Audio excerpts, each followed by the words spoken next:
ناظرین، پاکستان کے خلاف عالمی طاقتوں کا گھیرا تنگ ہوتا جا رہا ہے۔ سازش رچانے میں بھارت سرکار پیش ہے۔ انڈیا کی پوری کوشش ہے کہ پاکستان میں چیمپئنز ٹرافی کا انعقاد نہ ہو سکے۔ وہیں امریکی اور اسرائیلی ایجنسیاں پاکستان کو غزہ کے معاملے پر دو ٹوک موقف اختیار کرنے، حماس اور حزب اللہ کی غیر مشروط حمایت کرنے کی سزا دینا چاہتی ہے۔ وطن عزیز میں دہشت گردی کی حالیہ لہر اور امن دشمنوں کے حملوں میں اضافہ اسی سلسلے کی کڑی ہے، لیکن اب پاکستان کے صبر کا پیمانہ لبریز ہو چکا ہے۔ پاکستان نے دہشت گردوں، ان کے سہولت کاروں اور بیرونی ہینڈلرز کے خلاف مؤثر، مربوط اور جامع آپریشن کی تیاری کر لی ہے۔ پاک فوج کی جانب سے بلوچستان اور خیبر پختونخوا میں ایک ساتھ آپریشن شروع کیا جا رہا ہے۔ اس آپریشن کی خاص بات یہ ہے کہ یہ آپریشن ضرب عزم یا راہ نجات کی طرح کا نہیں، بلکہ کراچی میں کیے جانے والے ٹارگیٹڈ آپریشن کی طرز کا ہوگا، یعنی انٹیلیجنس کی بنیاد پر پاک فوج کی جانب سے ٹارگیٹڈ کارروائیاں کی جائیں گی۔ دراصل دہشت گرد ان حملوں کے بعد یہ چاہتے تھے کہ بلوچستان میں فل فلیج ملٹری آپریشن ہو تاکہ ان ملک دشمنوں کو بیرونی امداد، ہتھیار اور اسلحہ مل سکے۔ بلوچ نوجوانوں میں غصہ اور اشتعال پیدا ہوتا ہے کہ انہیں مزید کمک ملے اور یہ مٹھی بھر شرپسند مضبوط ہو سکیں۔ ان دہشت گرد تنظیموں کا ایک مقصد یہ بھی تھا کہ جب بلوچستان اور کے پی میں مکمل فوجی آپریشن شروع ہوگا تو دنیا کو یہ تاثر دینے میں آسانی ہوگی کہ پاکستان ایک غیر محفوظ ملک ہے، لہذا یہاں سی پیک جیسے منصوبے اور بین الاقوامی کرکٹ نہیں ہو سکتی۔ ان حملوں کے نتیجے میں چیمپئنز ٹرافی کی میزبانی پاکستان سے چھین جائے گی۔ وہیں چین سی پیک کو پیک کر کے اپنا بوریا بستر سمیت پتلی گلی سے نکل جائے گا۔ پاکستان کے دشمن ایک تیر سے دو شکار کرنا چاہتے تھے، لیکن پاکستانی قیادت نے انتہائی بصیرت، دانش مندی اور عقل مندی کا مظاہرہ کرتے ہوئے مکمل آپریشن کی بجائے ٹارگیٹڈ آپریشن کی حکمت عملی اپنانے کا فیصلہ کیا ہے۔ بلوچستان میں مجید بریگیڈ، کالعدم BLA، BLF سمیت تمام شدت پسند تنظیموں کے خلاف ایکشن شروع کر دیا گیا ہے، جبکہ اس آپریشن کے دوران خیبر پختونخوا میں کالعدم TTP اور ان کا نام استعمال کرنے والے شدت پسند گروہوں کو بھی لگام ڈالی جائے گی۔ پاکستان کی جانب سے اس آپریشن کے آغاز کے ساتھ ہی بھارت کی ایما پر جھوٹ بیچنے والوں نے پروپیگنڈا شروع کر دیا کہ پاکستان میں چین کے دباؤ پر یہ آپریشن لانچ کیا جا رہا ہے۔ چین اور سی پیک کو ایسٹ انڈیا کمپنی قرار دیا جا رہا ہے، حالانکہ یہ تمام باتیں محض جھوٹ اور بے بنیاد ہیں۔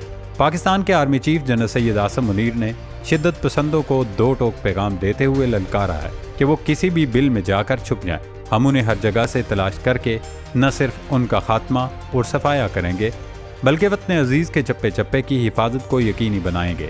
دوستو، اس کے علاوہ اس ویڈیو میں مشرق وسطیٰ میں ہونے والی تازہ ترین پیش رفت سے آپ کو آگاہ کریں گے کہ عالمی عدالت انصاف نے اسرائیلی وزیر اعظم بنیامین نتن یاہو کے وارنٹ گرفتاری جاری کر دیے ہیں۔ عالمی عدالت کی جانب سے جاری کیے گئے وارنٹس پر نہ صرف صہیونی قیادت بلکہ اس کی پشت پناہی کرنے والے امریکہ کے پیٹ میں بھی مروڑ اٹھنا شروع ہو گئے ہیں۔ پہلے وائٹ ہاؤس کی جانب سے ICC یعنی انٹرنیشنل کرمنل کورٹ کے خلاف عرضہ رسائی کی گئی، پھر خود صدر بائیڈن نے بیان جاری کر کے عالمی عدالت انصاف کی مذمت کی۔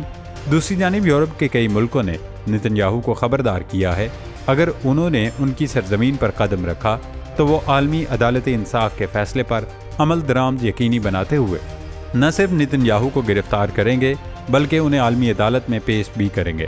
اس تمام صورتحال پر اس ویڈیو میں تفصیلی ڈسکشن کریں گے۔ سب سے پہلے ذکر کریں گے بلوچستان اور خیبر پختونخوا میں بھارت، امریکہ اور اس کے ایجنٹوں کے خلاف شروع کیے جانے والے ٹارگیٹڈ آپریشن کی۔ منگل 19 نومبر کو ہونے والے نیشنل ایکشن پلان کی ایپیکس کمیٹی کے اجلاس میں ملکی سیاسی و عسکری قیادت نے بلوچستان میں فوجی آپریشن شروع کرنے کی منظوری دی تھی۔ حکومت کی جانب سے جاری کردہ اعلامیے میں واضح کیا گیا تھا کہ اس آپریشن کے دوران کالعدم بلوچ لبریشن آرمی اور اس سے منسلک مجید بریگیڈ کے علاوہ بلوچ لبریشن فرنٹ اور بلوچ و سندھی علیحدگی پسند گروہوں کے اتحاد، بلوچ راجیہ جوہی سنگر جیسے عرف عام میں براس کہا جاتا ہے، اس کے خلاف ایکشن ہوگا۔ پچھلے کچھ ہفتوں کے دوران ان تنظیموں کی جانب سے نہ صرف بلوچستان میں سیکیورٹی فورسز اور معصوم لوگوں کو نشانہ بنایا گیا بلکہ کراچی میں بھی چینی شہریوں پر حملے کیے گئے۔ کراچی میں BLA نے 2 خودکش حملے کیے، ورنہ اس سے پہلے اس تنظیم کی جانب سے کراچی میں خودکش حملے نہیں کیے گئے تھے۔ ان کالعدم تنظیموں کے حملوں کی تحقیقات میں ان تنظیموں اور بھارتی خفیہ ایجنسی را کا گٹھ جوڑ بے نقاب ہوا۔ بلوچستان کے حالات پر نظر رکھنے والے تجزیہ کاروں اور دفاعی ماہرین کا خیال ہے کہ بلوچستان میں حالیہ حملوں کی شدت اور نوعیت کو دیکھ کر یہ نتیجہ اخذ کیا جا سکتا ہے کہ بلوچ علیحدگی پسند تنظیمیں جان بوجھ کر فوج کو صوبے میں ایک بڑے آپریشن کے لیے اکسانا چاہتی ہیں تاکہ جنگ کی سی صورتحال پیدا کی جائے اور وہ اپنے لائے عمل تیار کریں۔ حکومت نے بلوچستان کی شورش میں مبینہ ملوث ہونے کی بنا پر BLA اور BLF سمیت 1 درجن سے زائد تنظیموں کو پہلے ہی کالعدم قرار دے رکھا ہے، لیکن بلوچستان کے خراب حالات کی ایک بڑی وجہ کالعدم BLA اور TTP کا غیر اعلانیہ اتحاد ہے۔ بلوچستان کے دور دراز پہاڑی علاقوں میں کالعدم TTP کے دہشت گردوں کو BLA کی جانب سے پناہ گاہیں فراہم کی جاتی ہیں۔ کچھ تجزیہ کاروں کا کہنا ہے کہ حکومت کی جانب سے بلوچستان میں فوجی آپریشن شروع کرنے کا اعلان دراصل چینی حکومت کو پیغام پہنچانا تھا کہ پاکستان میں چینی مفادات پر حملہ کرنے والے بلوچ علیحدگی پسند گروہوں کے خلاف کارروائی شروع ہو رہی ہے۔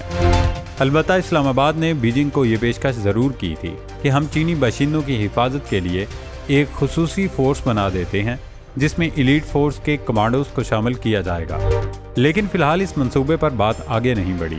چین پاکستان میں $62 ارب کی سرمایہ کاری کر رہا ہے، جس کے نتیجے میں ملک بھر میں چین پاکستان اقتصادی راہداری کے مختلف منصوبوں کے ذریعے سڑکیں، ڈیم، پائپ لائن اور بندرگاہ پر کام جاری ہے۔ سی بیک چین کے اس بیلٹ اینڈ روڈ پروجیکٹ کا حصہ ہے، جس کے ذریعے سنکیانگ کو زمینی راستے سے گوادر کی بندرگاہ سے منسلک کرنا ہے۔ اس منصوبے سے چین کو بحیرہ عرب تک براہ راست رسائی مل جائے گی اور پاکستان کو نہ صرف انفراسٹرکچر بلکہ راہداری کی مد میں بھی بھاری زر مبادلہ حاصل ہوگا۔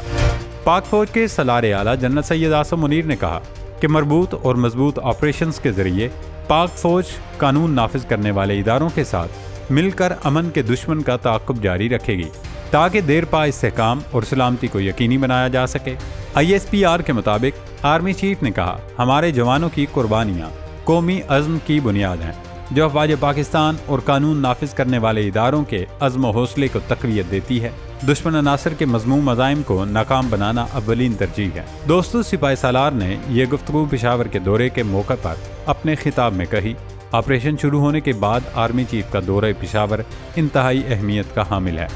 دراصل ان کا اپیکس کمیٹی اجلاس اور کرم میں مسافروں کے قتل عام کے بعد یہ دورہ ایک پیغام ہے کہ اس قسم کے بزدلانہ حملے ہماری فورسز اور قوم کا مورائل ڈاؤن نہیں کر سکتے۔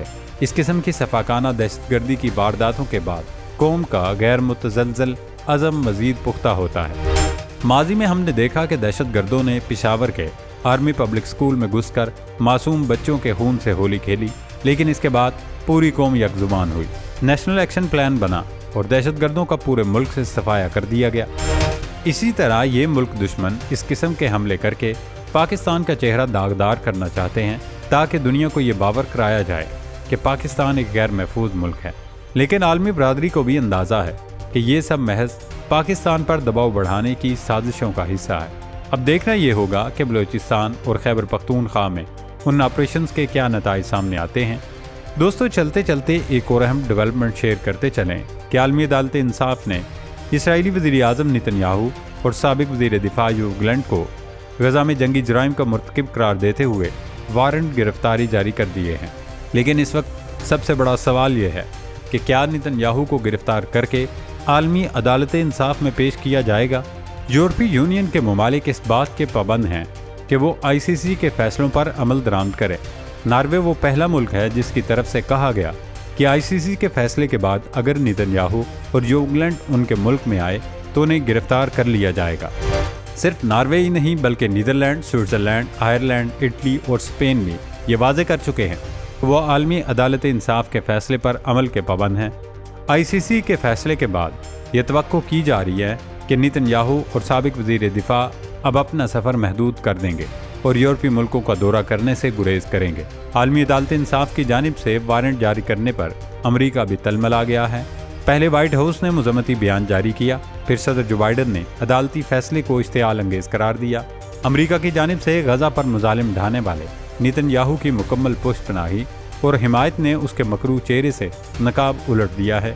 تجزیہ کاروں کا ماننا ہے کہ نتن یاہو کے وارنٹ جاری کرنا محض ایک علامتی اور رسمی کارروائی ہے، اس کا کچھ خاص فائدہ نہیں ہوگا اور نہ ہی عالمی عدالت غزہ میں مظلوموں کا قتل عام رکوانے کے لیے کوئی براہ راست قدم اٹھا سکتی ہے۔ اس وقت اہم ترین معاملہ غزہ اور لبنان میں اسرائیلی جارحیت کو رکوانا ہے، جس کا فی الحال